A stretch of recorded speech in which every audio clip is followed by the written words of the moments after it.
There it is. Good afternoon, everybody. Happy hump day. Welcome back to Heading Back to the Window with Scott and Scott. I am half the Scotts. I am Scott Steehn, lead handicapper over at winnersandwiners.com. And I'm your co-host, Scott Reichel, senior handicapper over winnersandwiners.com. And together, we look to help you head back to the window, cash those winning tickets, have a little extra Christmas money, get yourself some extra Christmas ham, whatever it is that you want to do. Are you a Christmas ham guy? Honey baked ham. Yeah, I'm all about the honey baked ham, buddy.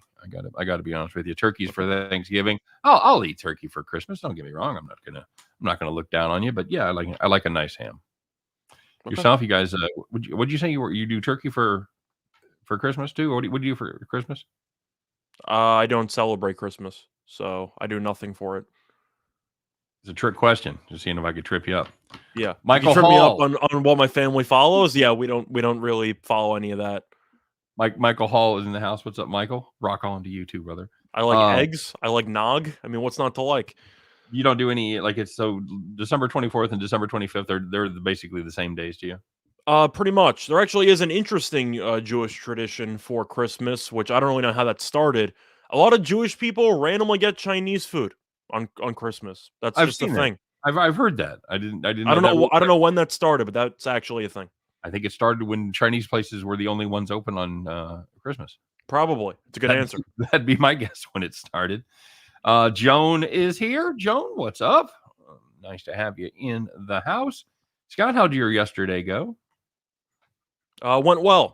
Ended up winning the NBA play. It was a sweat. I had the Lakers and Celtics over, and I got there on a three-pointer with about a minute to go. So it's a sweat, but it's a win.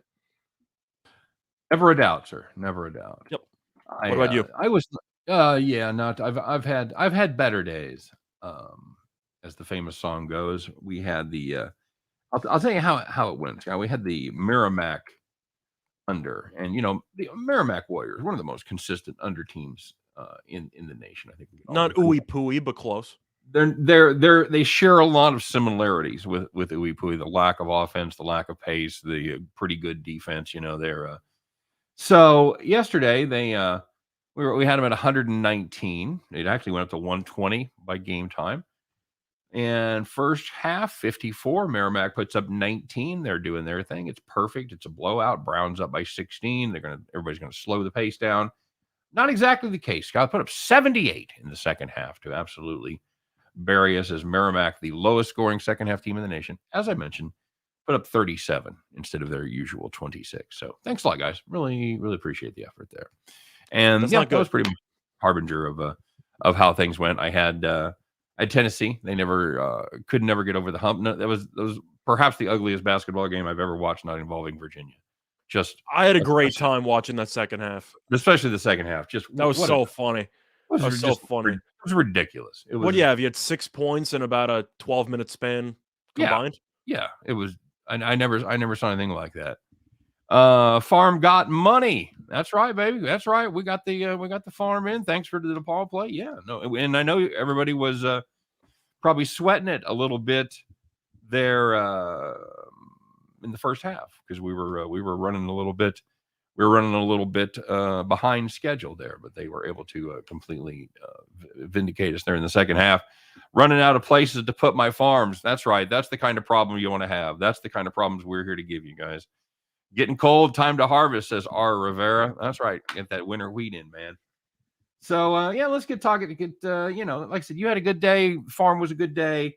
I had not a good day, but you know what? It's time to brush ourselves off and get it rolling. But first, let's revisit yesterday. It's hump day. Let's find out the Wednesday edition of the people who really took it in the shorts in Call the Cops.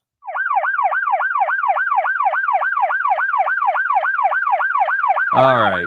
Well, there was a number of likely candidates in this one, Scott, but we'll start in the NHL. If you had the Maple Leafs on the puck line, -1.5 against the Blue Jackets, they were up 5-1 after 2 periods. That's pretty good. You've got 2 goals to play with there. Well, now you don't. It's 5-3. But good news is less than a minute left. They got the goalie pulled. Here we go. Just hold on. One more. No. No, Columbus put the biscuit in the basket with 0.5 seconds left. Holy shit. For 59 minutes and 59 and a half seconds, right? You were good. But you couldn't get that last half second in there. Call the cops, Maple Leafs bettors. Sorry, guys. That's probably the worst beat of the night. Anytime, you know how hard it is to actually see a puck go in the net over the course of a hockey game. Right. 0.5 on the clock. That's Right. pretty rough. But looking at the second one in college basketball, you had Butler and Oklahoma under 127. You had 105 points with 2 seconds left. And luckily for you, that's an odd number. It's an odd number. Wait, we're good. You know they're not tied. Wait a second. There's only one shot you need to avoid, and that's the dreaded three-pointer in a three-point game. Oklahoma hit it, and the game went to overtime. And the game landed 128. Went over by 1 point after overtime. Oh, it was the double tease. It's like when the girlfriend breaks your heart and walks out, and you're devastated, and you're sitting there, and there's the knock at your door, and you're like, who is it? And it's her, and you're like, oh my God, it's going to be a second chance. And she just says, I forgot my phone. And you're like, Jesus, really? That's it. So that's exactly. I forgot my charger. Yeah. You're right. I forgot my charger. You forgot to have it. It was pulled away from you twice. Fucking, you were on the phone with the cops. You went, you know what? Never mind. And then you're like, oh, hey, remember me from before? That was brutal. Just brutal beat round right there.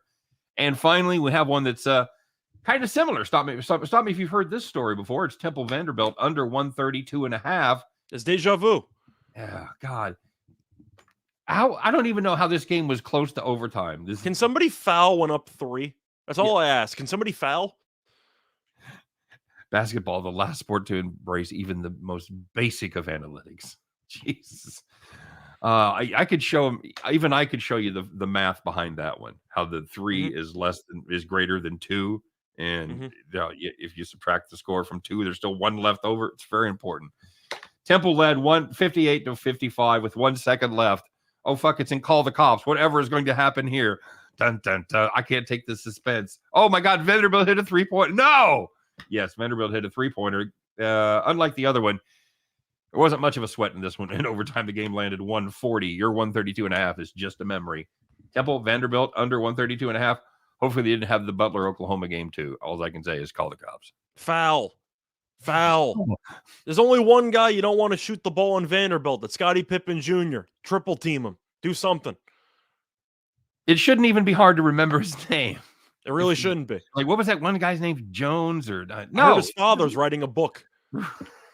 Right. So, all right. Well, there was some good news last night. If you were on the right side of these, you were exactly where you wanted to be, laying down for your long winter's nap as you were sitting in the rocking chair. So the first one was in college basketball. You had Michigan -7 against Nebraska. It doesn't really matter what sport they're playing. Nebraska's going to find a way to disappoint people because Michigan led by 19 at the half, won by 35.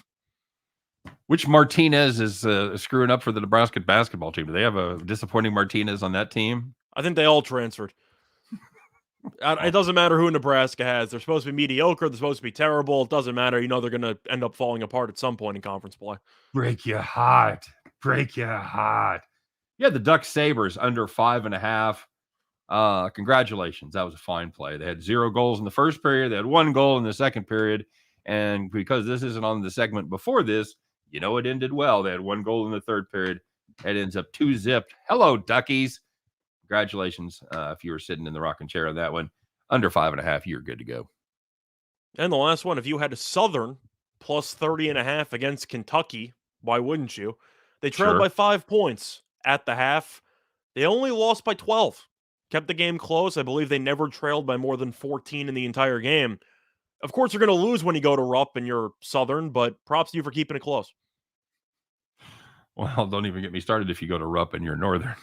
That's not going to end well either. All right. So we haven't done one of these in a while, and there is certainly a good one here today. This could have been for mad or disappointed, but I'm actually mad. I'm actually mad, so I had to move it. I'm more mad than I am disappointed. I'm mad that anybody, not see this coming, but this is let's find out who it is. Who's wearing who's wearing the golden feed bag today, Scott? It's time for the much missed and much beloved donkey of the day.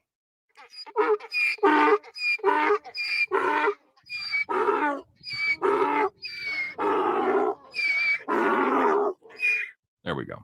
We haven't heard it in a while. I figured I'd let it go the whole way. Now, because you are particularly outraged over this one, I'll let you take it.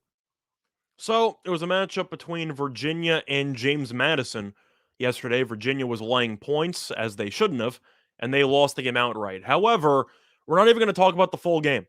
Instead, we're going to talk about a 9-minute stretch in the first half.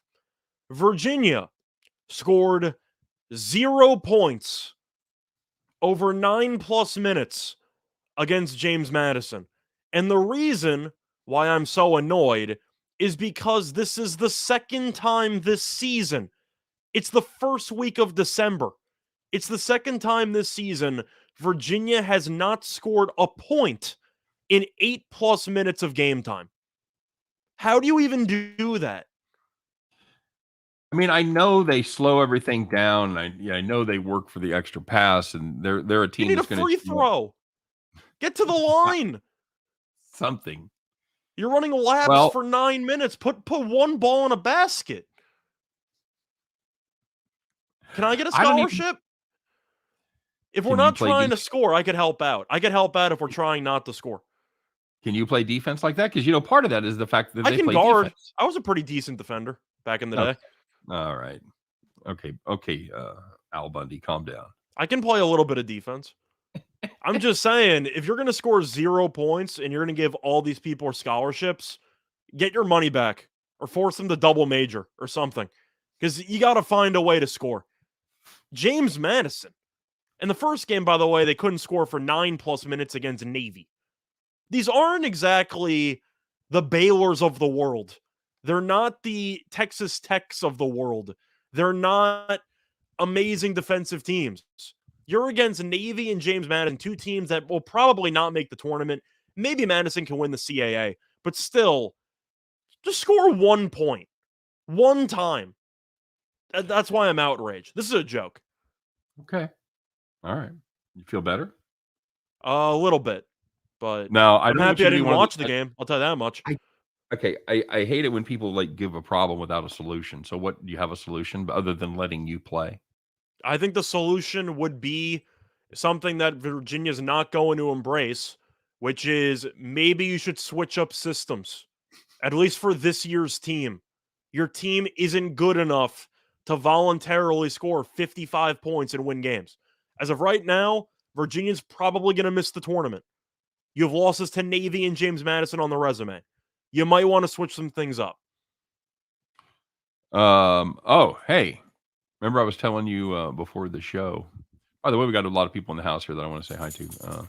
Real Jolly Rogers here. Ben Campbell's here. Brad Crawford's in the house.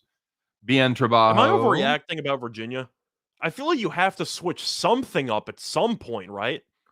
I mean, you're hitting it pretty hard, buddy. Am I wrong? Are they winning? Does it work for them, or are you just annoyed with it? It's a mix of both. This year, it's clearly not working. I want to give a special shout out here. I can't go down your rabbit hole with you, but I do want to give a shout out because this is the one I told you about.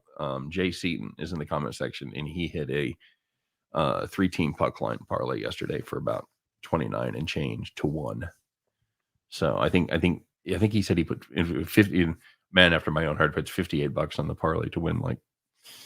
Yeah, that's over 1,000. 1,500, yeah. That's so. Congratulations, Jay Seaton. That's a hell of a hit right there. That's a nice job. I gave you props yesterday on my video, but I want to say it again here and have everybody live in person recognize your mastery of the 3-team puck line parlay in the NHL. So Virginia absolutely obviously living in the past and overrated to start betting against the Cavs. Yeah, that's. You think either or. You think, well, they're 6-4 to the under this year. I mean, so yeah, you're profitable, but it's not the slam dunk you think it is because they figured it out. Well, you're assuming you'll get higher totals once they're in conference play, playing actual teams with offenses. But that doesn't to address Brad's point there, I've mentioned it after the Navy game, I believe. I just straight up said Virginia, I thought, had one of the flukiest national championship runs I've ever seen. As a 1 seed, because the team had a lot of breaks go their way. They struggled in practically every round they were in. And because of that title, now they think that it's sustainable to win championships despite only scoring 60 points a game. Good luck with that. Yeah, I agree. Matthew Torvik in the house. What's up, buddy? Good to have you here on Hump Day. So we'll talk about one more game last night, Scott, in a segment that we always find at least one of these, and this is today is no exception. Let's find out who was hitting the bottle last night when it comes to making those odds in the Oddsmakers. Man, you were drunk. So I mentioned this game up top that I had a side in this game. I didn't have any interest. I had no bet in the total, but man, you missed an opportunity in the Texas Tech Tennessee game. The total was 137.5. You knew you were good early in this one. You knew you were absolutely golden.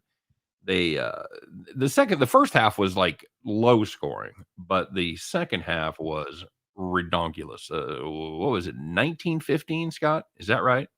I believe so. I know that it was definitely lower scoring in the second half than the first half. Yeah, it was a 4-point differential in the first half. It was a 4-point differential the other way in the second half because it lands 88. It lands 44-44 at the end of regulation. You're like, oh shit, we're going to overtime. Yeah, you got 48.5 points to play with. You should be good for at least 2 overtimes. It only took one. Game landed 109. Still put up a shit ton of points. They put up 21 points in 5 minutes, which is way ahead of the pace they had for the rest of the game. But it didn't matter. So that was just terrible. That was they missed that just a bit there, Scott. I'm not going to. I almost put that. That was a little at 90, yeah. But maybe a nice 129 or so would have been more apropos. Both teams were runner-ups for Donkey of the Day when they combined to score 6 points in about the final 12 minutes of regulation. And then I saw Virginia didn't score for 8+ minutes. And I said, 6 points is greater than 0 points. So I guess we can work something out. But that was an offensive.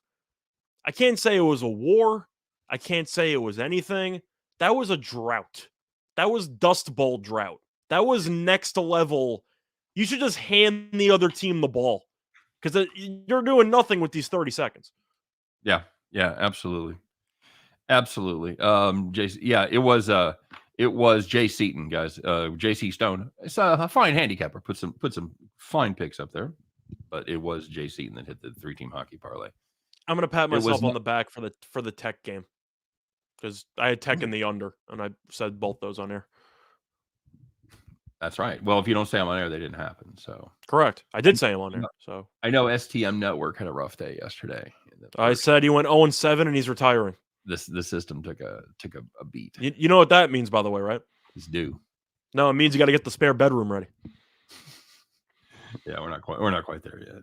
All right. So, anything stand out last night? Anything you like that? Did you like that Tennessee Tech game? Did we find out anything? Is Tennessee not as good as we thought? Is Tech better than we thought? Or are those just two mediocre basketball teams banging heads? I mean, I Tech winning. I'm not surprised Barnes' team struggled in a primetime game, so that definitely was par for the course. As for everything else, both those teams should realistically not make it past the round of 32 because, shocker, they can't score. It's 44-44 at the end of regulation. I get both teams defensively are pretty good, but you can tell from a coaching perspective, Tech had no idea what it was doing offensively for about the last 17 minutes of the game. They had no idea what they were doing. Tennessee had open shots. They just went like 3 for 45 from 3. They missed a bunch of wide open shots, but they at least were running sets. Tech was running nothing the entire game. What was the second game in that? What was the other game? Villanova ended up blowing out Syracuse late. Did it go under? I actually think it did because the first half was extremely low scoring. I just wonder if the rims are funky. I don't know if it was the rims. I know Bills was making a joke during the Tennessee game that somebody left a window open because the ball was like not even close to hitting the rim half the time. But that game went under. Villanova, I think, is pretty good.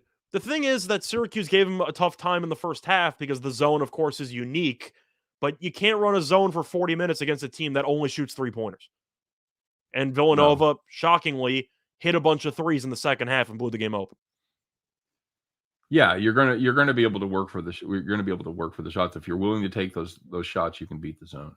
And if they start falling, you're screwed. Yeah, pretty much. Um, Did anything surprise you? What shocked me yesterday in general was the Lakers' defense in the second half against Boston. I had the over, so I won anyway. But the Lakers, for about a 10, 15-minute stretch, looked really, really good defensively. And I did not think that was going to happen. Yeah, that's a team that played really good defense last year, but hadn't been at all just basically a shadow of their former team defensively this year. Well, and offensively as well. Let's face it, not a good team. Brad Crawford, appreciate the Nets late comeback last night. Had New Jersey money line last leg of I a had that on parlay Call the Cops originally. on the Nets. I had the Mavericks on Call the Cops initially before we switched one out, but the Mavericks were covering for the first 46 minutes and 37 seconds. Didn't cover the game. That's rough. Yeah, and I saw Dallas was playing well early, and they ran out of gas. They scored 13 points in the fourth quarter. 10.5-foot rims. Oh, shit. I'll tell you what, if you watch Tennessee shoot anything from inside the free throw line, you thought it was 10.5-foot rims. Everything went off the front of the rim. These teams couldn't even hit the free throws either. Oh, it was just horrible. Boston looked pathetic in the second half last night. They did. Yeah. I mean, the Celtics aren't a good team, and they're missing Jaylen Brown, but I was shocked the Lakers seemed to put in a lot of effort defensively, particularly in the third quarter. Yeah, it was it's a matter of Boston playing the way that we think they should play much more often based on the makeup of this team and the way they play. But Boston, the Celtics are dead to me. I don't blame you. Team's injured, etc. But get Josh Richardson off the roster. He doesn't belong in the league. You could just watch him 5 minutes in and tell that he had no idea what he was doing on the court. He was just running around. And I think that the Celtics are a team that I don't know if they should blow it up, but the current core is not working. And whatever Danny Ainge refused to do when it came to trading draft picks, he completely blew the title window for this team. Yep, agreed. They're another one of those teams where I don't really know, and I don't think they know what they're doing as far as making a decision about the future or trying to keep it going with what they've got. And they're one of those teams that's just they have no real championship aspirations. They're a team that's going to most likely be in the 4 to 6 seed range every year and get bounced. Maybe they'll win an initial playoff series, but probably not. They're going to get bounced. Their best chance was in one of the weakest Eastern Conferences of all time. They had Game 7 at home with a young team, and they lost to LeBron and a bunch of scrubs. Yeah, that was the best chance they had. Yeah, that's probably right. That's exactly right. So, as far as tonight goes, playing on a back-to-back, I think Boston snaps back. I have no interest in betting the Celtics ever, so I'm going to pass on that. I think there are better games on the card. Not the answer you're looking for, but I'm being honest. I don't like Boston when they have days off, so I'm not sure if I'd like them when they have a back-to-back. Well, you've got the Clippers here, who've been kind of a frustrating team. They were pretty solid early, but kind of falling off the cliff here last couple of weeks. So what do you make of the Clippers right now, man?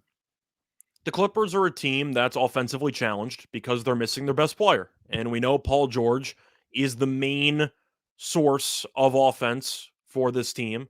Besides him, you got Reggie Jackson, who's been pretty good lately. Marcus Morris, who's usually good for about, 2 months out of the year? 2.5 months out of the year? Right. Give or take. So he's been better lately, but that's pretty much all you have. I mean, Terrence Mann had the one huge game against Utah in the playoffs. Offensively, or for whatever reason, Ty Lue really just doesn't use him that much in the rotations, when I actually like him a lot as a player. I think he should play more.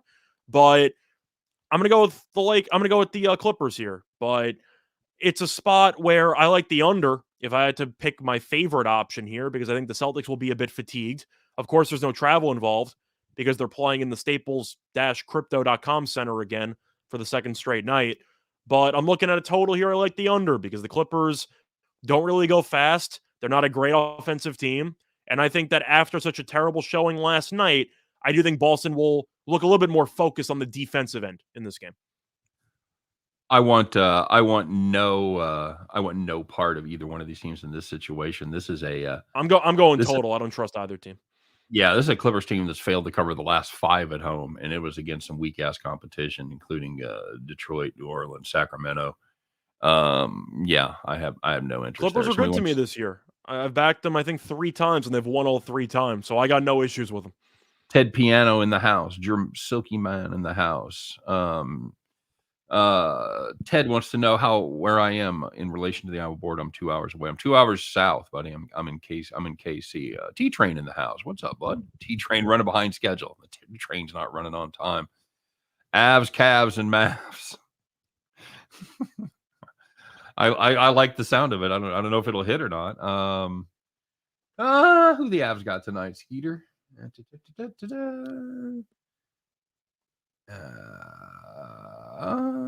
The Avalanche are playing against the Rangers. The Rangers, but the Rangers are on a back-to-back. Rangers been playing pretty good hockey, but yeah, they're a good team. Yeah, that's what I don't know. I don't know if I'm that convinced of the Avs on the road, but it does rhyme with Cavs and Mavs. So I can't really argue with Dr. Seuss parlays, but the way that I see it is I'm looking at the Rangers potentially with a fatigue spot, but the issue is going to be the goalie because they use Georgiev. Igor's injured. So the likely goalie here is Adam Huska. Do you know who that is?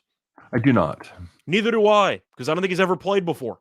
So the Rangers might be using a brand new third-string goalie for this game against one of the best offensive teams in the league. I like the team total over for Colorado. Okay. I don't hate that. I think that's it. I think that is a good situational spot there for sure. Somebody asked me about Southeast Missouri State and Evansville, the Purple Aces, Scott. You got to look pretty far, look pretty hard to find a team shittier than Evansville. But they beat Ooey Pooey by 30, so I think Ooey Pooey's probably worse. Yeah, and I was going to say this is a bad Simu team as well. They've not been good this season, and they haven't been particularly good at home. Losing by 18 as a 4-point favorite to Youngstown. I'm not going to reinvent the wheel. Give me the under. Yeah, I think that's. I mean, Evansville's walking into games that land either in the low 120s or even just the 100s. You're looking at the last couple of games here. 107, 110, 106. Yeah, Tennessee Tech 110, SIU 106, East Illinois 124, Akron 129, Vermont landed 107. Total in this one's 130 and change. I don't know if Evansville's been to a game in the 130s this entire year. So I'll go with the under. That's solid. I worry about this Southeast Missouri defense because they don't have one. They don't play defense. You know what? I'll take a stand, Scott. I will ride the Purple Aces here. Okay. I'll take the Purple Aces, and I'll take a point.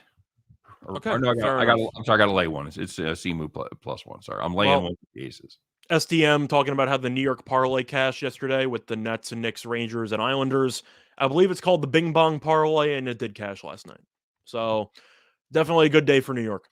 The Bing Bong parlay? Yeah. Can you speak to the origins of that? I really can't because it's kind of just based on a YouTube video. I believe it's from Side Talk, but either way, one of the people in New York City pretty much just started a catchphrase just by using 1 or 2 words. So it's now known as the Bing Bong parlay. Nice. Brad Crawford says, "Go Kangaroos!" of UMKC. God. They're not the Kangaroos; they're the Roos. They're the Roos, but that's that game against Missouri. That hurts my soul, buddy. As a Mizzou alum, that's brutal. That was just horrid. And now we've got KU coming up. That's going to be fun. Oh, it's not going to be fun at all. It's in KU. People talk so much shit. STM Network says, didn't know y'all were hip enough to call it the Bing Bong Parlay. Of course. Well, I was. Should He have didn't known at know least about it. should have known at least one of us was. Come on, good lord. Southeast Missouri State has a nice gym. That's about it. All right. What else you guys looking at tonight? Anything, Scott? What do you? It is Uwe Pui Day, you know. It is Uwe Pui Day, which means you have to consider the under, and by consider I mean blindly bet it, right? Oh, I'm sorry. It's not. It's Fort Wayne Day. It's not Uwe Pui Day, but just in general. No, it's Uwe Pui FW. Well, the question I have for you is: I've mentioned Friday's the theory Uwe in Pui college Day. football. It might be time to talk about it in college basketball. You have a ranked team as an underdog against an unranked opponent today, as West Virginia is laying 2.5 at home against UConn. I've mentioned in college football, it usually works in college basketball as well. Give me the unranked team laying points against a ranked opponent. You're trying to start a whole movement now. It's a thing. What are you going to call it? The ding I'll dong? take West Virginia and Morgantown minus 2.5. Okay, that's a tough place to play too. By the way, imagine if Mizzou beats KU, leaving UMKC as the best Kansas City team. Oh my God, you gotta love the little fella's optimism, son. He's got spirit. Mizzou, yes, he do. He's got spirit. How about you? For Missouri, no. I do for fading, but what do you think of the West Virginia spot there? Because Huggins' team has seemed to be okay this season. UConn we saw as a solid team. They had that very impressive double overtime win against Auburn earlier in the year. But I do think it's pretty telling that the unranked team is favored here because Morgantown is such a tough place to play. Give me the unranked team laying points. Yeah, I saw that line initially, and it immediately caught my attention because this is a it's a UConn team that certainly has had their moments, but I don't know, other than they've played Michigan State and they've played Auburn, and that Auburn team is not very good. We talked about them yesterday. I think Auburn's okay. They're fine, but other than that, they really haven't played anybody. So, this is their first true road game, by the way. Yeah, that's a spot that's been profitable if you fade it all year long. So I'm okay with West Virginia there. That's a short price. I think the odds makers know something. I think again, they're daring you to take UConn, probably the more known program. Huggy's not bad. They're West Virginia, but it's not UConn. So yeah. The interesting part is the statistics regarding the rebounds, because West Virginia with Huggins is known for being a great rebounding team pretty much every year. Right. Yet UConn is averaging roughly 12 more rebounds per game. Yeah. Which I do find kind of unexpected, but I'm still taking West Virginia because it takes a lot of resolve to go into Morgantown and win. I don't think UConn's ready for that. I agree. This is a West Virginia team that really hasn't found its stroke yet. They have been. They're still pretty good, though. They're surprisingly good for as poorly as they've shot. They've shot just 30% from downtown. They've shot 28% at home. Usually this early in the season, especially, you're going to have better stats at home because you're playing the little sisters of the poor there. But they've shot terribly against basically everybody. So the good news is been playing good defense, as they are so wont to do, playing press Virginia there. So West Virginia is a tough place to play. Yeah, it definitely is. Over in the Buffalo, Western Kentucky. It's Western Kentucky. I just blindly take I'm sorry. It's basketball. This is basketball. Brad Crawford said KU will pound Missouri by 30 plus points. We never said that Missouri would keep it within 20 in the first half. Oh no. That was one of the commenters that apparently is drunk on a Wednesday afternoon that was saying that. No, I have no delusions of grandeur. Yes, I did use the word I wanted. I have no delusions of Missouri even being competitive in that game. I think there's a better chance KU wins by 30 than Mizzou keeps it within 5. Yeah, 2 quick college games I want to talk about just briefly. Florida back in action, laying about 27 against North Florida. I'm not saying the Ospreys are any good, but do you want to lay 27 with a team that just lost outright to Texas Southern by about, 15 at home? I don't. Well, but isn't that your theory there, that the team coming off embarrassing losses in a fire in their eyes kind of spot there in their Yeah, it should be for a half, but I'm pity not the sure if fool that'll that plays them sustain next. for a 30-point win at home. Florida's not a great offensive team. They're fine, but I have a hard time trusting a team to win by 28 plus if I think that they can actually if they can reach 80, then I don't mind it, but I'm not sure if they're going to reach 80. They Yeah. might win this game by 20, but 27 does sound a bit rich. Yeah, this is a North Florida defense that has definitely been lacking. It's not good. So, but But again, 27 does seem high. you start talking about those numbers, then it's certainly possible. Now, I will tell you this: they were 25.5-point dogs to Kentucky. It didn't cover. They were 26-point dogs to UCLA. Didn't cover. Well, you mentioned And, two top 10 teams in the country, right there. Yeah. Well, and where was Florida ranked?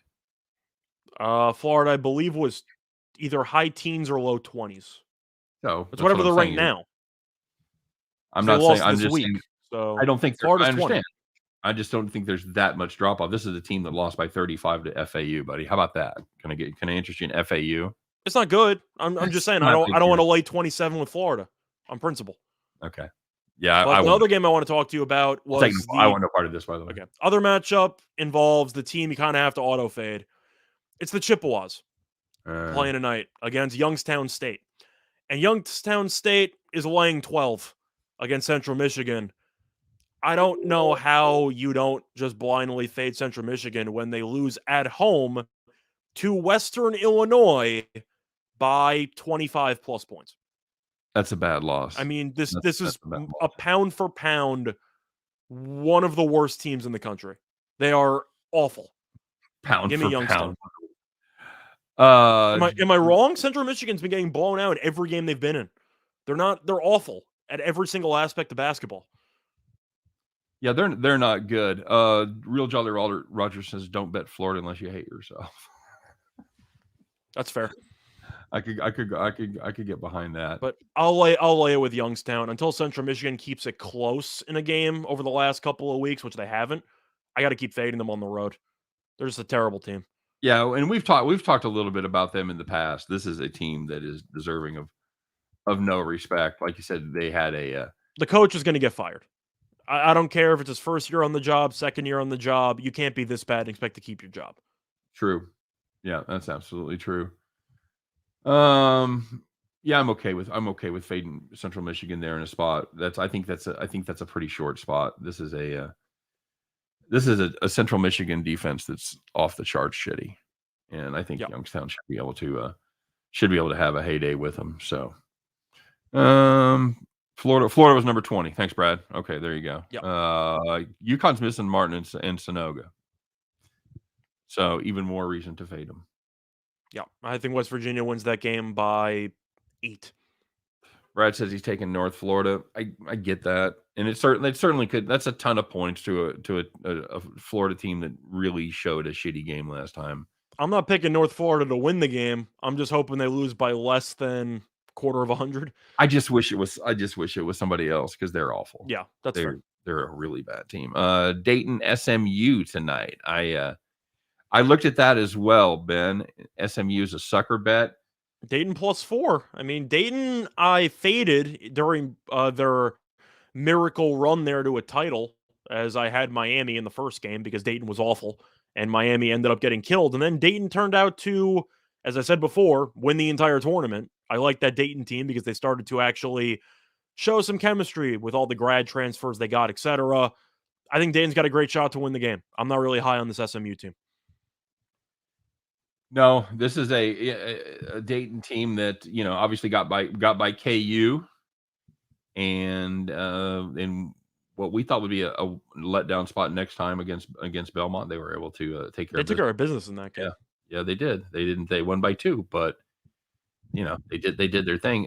SMU, you've got a team that I don't know what's the toughest team they played Oregon and they played Mizzou. I was going to say they really have not been tested and they ended up losing to Mizzou in overtime, right? Yeah. Yeah, they were 7. If you lose outright to Missouri and you're laying points against Dayton, I kind of have to fade you, don't I? Yeah, you were 7-point favorite against Missouri, and you could not take care of business. Now, this is the team that's coming off a really nice win over Vanderbilt, which is a Vanderbilt team that we kind of thought they were kind of okay, but I like the way this Dayton's playing basketball right now. I'll take the points. Yeah. Yep, I agree. Minnesota plus 70. Yeah. I don't have any thoughts on that Minnesota game, by the way. I got nothing on that. I think that'll be a close game. So I guess by default, I'm leaning to the points because I think it will be close. But I don't really know what to expect from Michigan State on a game in, game out basis. And I definitely don't know what to expect from Minnesota because who have they played up to this point? Any thoughts on Air Force real quick? Well, take a look at NBA here. I like the under in the triple option game this weekend again, but that involves Navy and Army. So Air Force, I don't have any thoughts on. You, I guess, under for Air Force basketball. Isn't that usually the move? It's going up against Montana. Let me do a little snap cap there and see. I know Montana used to be good in their conference. Hasn't really been the case for the last year and change, but I tell you what I don't hate. I don't hate the over, and I don't hate Air Force. Okay. Both of these teams shoot pretty well from distance. Montana cannot stop anybody from distance, letting opponents shoot 43%. So give me the over. Give me Air Force plus 7.5 there. I got no thoughts on that game at all. Okay. What do you see? What do you see in the NBA tonight that you like? So for the NBA, as I mentioned before, I like the Warriors tonight. That's my play of the day. If you want to break down on that, I broke it down in my YouTube video. Besides that, we're saving one play for later. I got to look at Milwaukee, -6 against Miami. Miami's missing everybody. And when you're missing Jimmy Butler and Bam Adebayo, and you're facing a Milwaukee team that got embarrassed by you in the season opener, I do think Milwaukee might take this game a bit personally. I think Milwaukee will bury this team. You're looking at who Miami has, and this team lost outright to Memphis by 15 last time out. You're rolling out Dwayne Dedman in 2021 playing serious minutes, but you got Lowry, Hero, Robinson, Tucker, and Dedman against the likes of course, Holiday, Middleton, and Giannis. I got to assume Milwaukee buries them tonight. Give me the Bucks. Yeah, and that was our silver medal play for the bet the farm play, but we couldn't resist what we got cooked up. We couldn't. So Roger's asking if Milwaukee's at full strength. The answer is mostly. They're still missing Lopez, still missing DiVincenzo, but they really haven't played that much all year long. Right. They got the main guys. Miami's missing their two best players. That seems a bit concerning. And it looks like that's confirmed about Connecticut. I've got them out as well. Sanogo and Martin are both out for tonight. So that is a massive piece of information about Milwaukee could win that game by 25, and I wouldn't be surprised. Yep. We just about threw in Milwaukee to go with our play just as a sweetener on the money line, but we both like that play quite a bit. You got any confidence in this Toronto team against Oklahoma City? Is Oklahoma City turning into bad Oklahoma City again? They were awful when they lost by 73, but of course, when their best player doesn't play, they're going to look worse. I actually watched the fourth quarter against Detroit. They played well. They won the game. I'm sorry. How many points is their best player worth in that situation? Gilgeous-Alexander? 70, 69, 70, something like that. Ballpark, but they lost by 73. I know they didn't have their best player. I'm just saying they have been better, of course, when Alexander's in the lineup. Do I want to lay 7.5 with Toronto? Has been abysmal at home. Not really. I feel like this is a spot where if I'm playing, I'm holding my nose and taking the points, but I'm passing in that game. One line I am interested in is kind of against my favorite team here. I like Houston on the money line. I think they're going to win the game. Now, Durant is not playing. Aldridge is not playing. They've officially been ruled out. Houston has actually won a fair share of games in a row, and we've seen Harden struggle so far this season.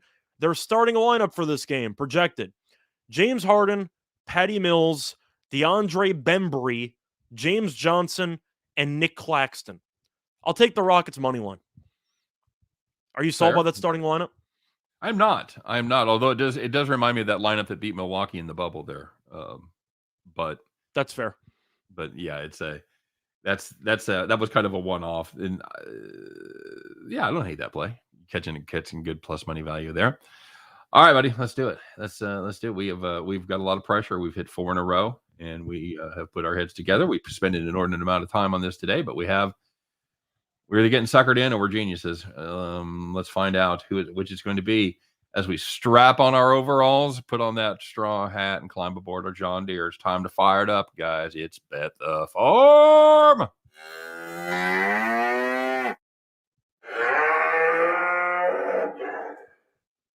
Scott, we had a little over from college basketball yesterday. How'd that go? We had the over in the Duquesne DePaul game, and the game went over.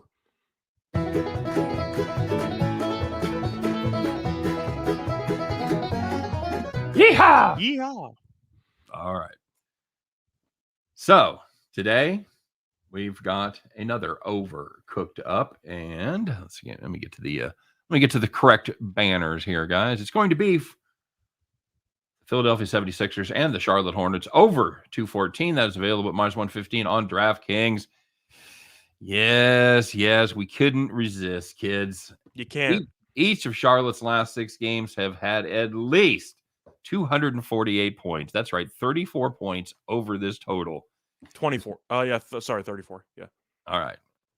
Take a minute where you take your socks off. Doing the math? Yeah, that's right. Charlotte ranks 4th in offensive efficiency of Philadelphia. They rank 9th. And what's the other side of that coin? Well, as you might suspect, Charlotte ranks 28th in defensive efficiency. Philadelphia right in the middle of the pack at number 16. These teams just played against each other 2 days ago. 2 days ago, it was 238 in regulation, 119, landed 251 after overtime. We couldn't resist.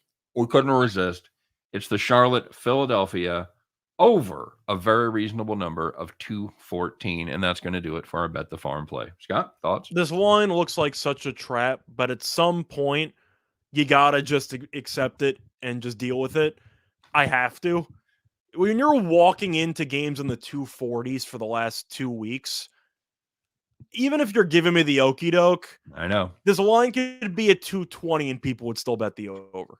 Everybody get your bananas out, find your favorite tailpipe, and let's get ready to plug that fucker in. There it is.